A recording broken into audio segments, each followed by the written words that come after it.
Bonjour à toutes et à tous. On en parle ou on n'en parle pas? Des non-dits, justement.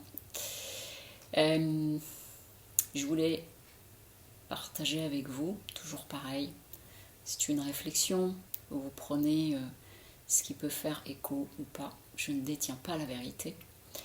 Simplement, je prends plus que jamais la mesure des non-dits et du chantier que cela vient mettre dans nos relations, que ce soit au travail, dans nos amitiés, dans le couple, en famille, peut-être même renforcé actuellement par tout le contexte que l'on connaît depuis 2 ans. Voilà, ça peut même dériver sur des conflits, c'est encore un autre sujet. Mais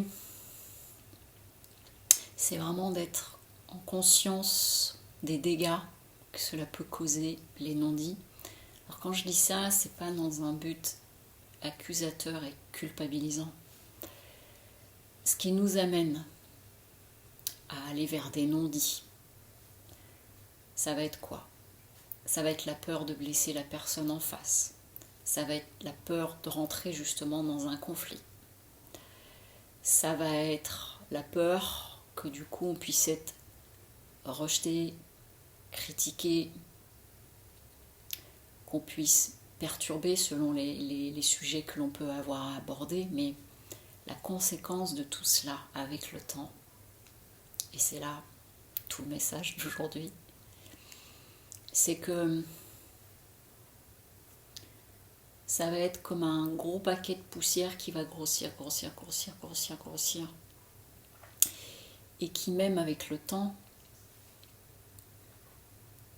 va créer des secrets de famille dont vous avez hérité ou dont vous allez faire hériter vos enfants, vos neveux, vos nièces. On peut même avoir parfois des sortes de légendes urbaines dans la famille, on va dire ça comme ça, parce qu'à un moment donné, il y a des choses qui n'ont pas été dites et que du coup, les non-dits, au fil du temps, pèsent de plus en plus.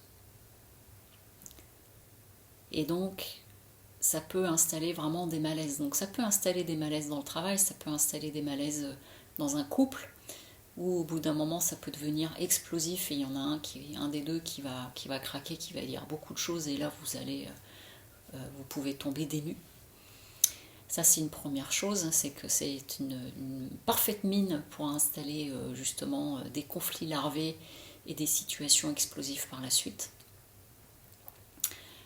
Non pas que il ne faut aucun secret, jamais toute cette théorie qu'il peut y avoir aussi, ça c'est le choix de chacun.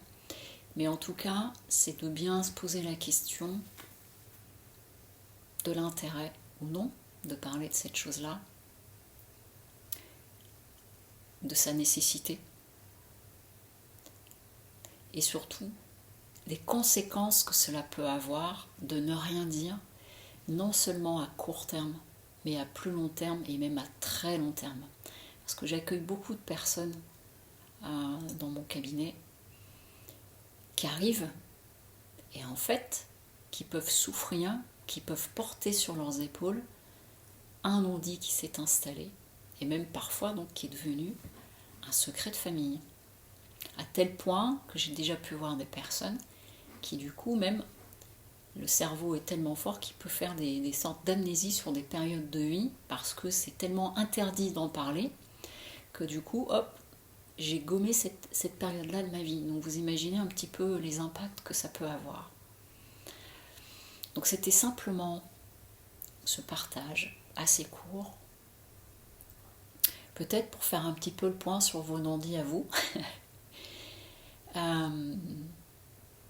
Comment vous vous sentez par rapport à ça? Où vous en êtes par rapport à ça?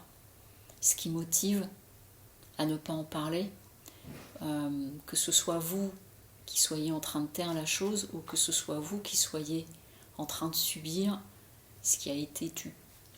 Voilà. Donc c'est certain, c'est délicat pour en parler, Il faut choisir son moment. Il faut peut-être expliquer pourquoi c'est important d'en parler. Et le dire, en discuter peut-être de la façon la plus paisible qui soit, même si émotionnellement parfois c'est très, très fort, très coûteux. Mais un non-dit d'aujourd'hui, c'est une tension ou un conflit de demain, ou des choses qui sont étouffées, qui peuvent même mettre des personnes dans des états dépressifs, je l'ai déjà eu, et surtout beaucoup plus tard, ça peut devenir un secret de famille. Voilà.